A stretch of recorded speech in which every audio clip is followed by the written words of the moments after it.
পরমা রূপার ছবি একেবারে নিখুঁতভাবে আঁকে।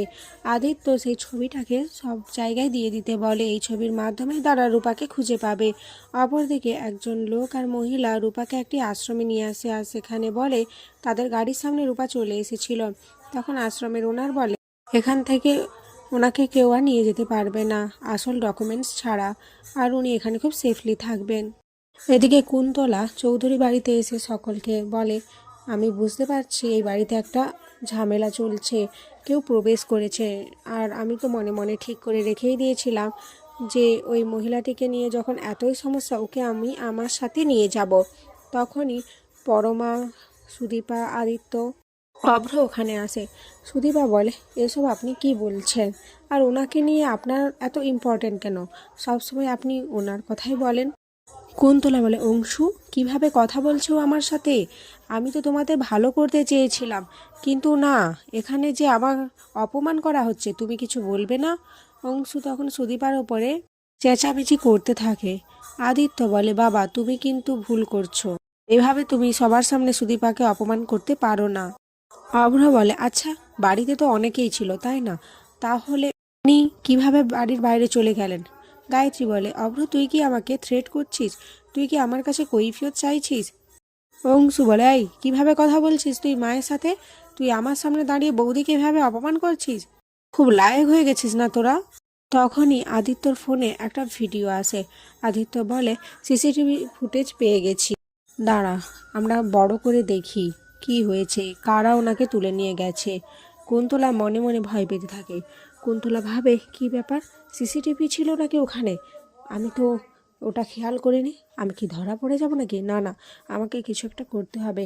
এদিকে সিসিটিভি ফুটেজ দেখে সবাই দেখতে পায় যে কুন্তলাই রূপাকে নিয়ে গেছে। কুন্তলা ভয় পালাতে গেলে পরমা কুন্তলাকে ধরে ফেলার বলে, কি আপনি কেন এসেছেন এখানে? আর কি উদ্দেশ্যে নিয়েই বা আপনি মাকে এভাবে কিডন্যাপ করেছেন বলুন? এভাবে আপনাকে আমি কিছুতেই পালাতে যেতে দেব না। কুন্তলা সুযোগ বুঝে গায়ত্রীর মাথায় বন্দুক ধরে আর বলে, সবাই যখন সবটা জানতেই পেরে গেছো, তাহলে আমি বলছি, আমি কুন্তলা রয়, আর আমি এসেছি সব কিছু শেষ করে দিতে। কিন্তু কেন এসেছি সেটা আমি এখন বলবো না, আমাকে এখন যেতে দিতে হবে, না হলে এনাকে আমি এখানেই শ্যুট করে দেব। দীপা বলে, আপনি ওনাকে কিছু করবেন না, আমি তো মাকে এখানে নিয়ে এসেছিলাম, আমি আপনার সাথে যাচ্ছি, কিন্তু আপনি ওনাকে কিছু করবেন না। কুন্তলা সুদীপার কথা শুনে গায়ত্রীকে ছেড়ে দেয় আর সুদীপার দিকে বন্দুক তাক করে থাকে। কিন্তু তখনই সুদীপা মেঝেতে থাকা কার্পেটকে সরিয়ে দিলে কুন্তলা ওখানে পড়ে যায় আর বন্দুকটা হাত থেকে ছিটকে যায়। আদিত্য বন্দুকটা তুলে নেয় আর কুন্তলাকে বলে, এবার আপনি কি করবেন, কি করে পালাবেন এখান থেকে? কুন্তলা বলে, বাহ খুব ভালো খেললে তুমি আমার সাথে সুদীপা, কিন্তু ভুলেছেও না আমি তোমাকে কিছুতেই ছাড়বো না। আমি কে, কেন এখানে এসেছি খুব জানা শখ তাই না তোমাদের, কিন্তু এত সহজে আমি তোমাদের বলবো না। পরমা পুলিশে ফোন করে, পুলিশ এসে কুন্তলাকে নিয়ে যেতে যায়। তখনই কুন্তলা পুলিশের বন্দুক থেকে সুদীপার দিকে গুলি ছোড়ে।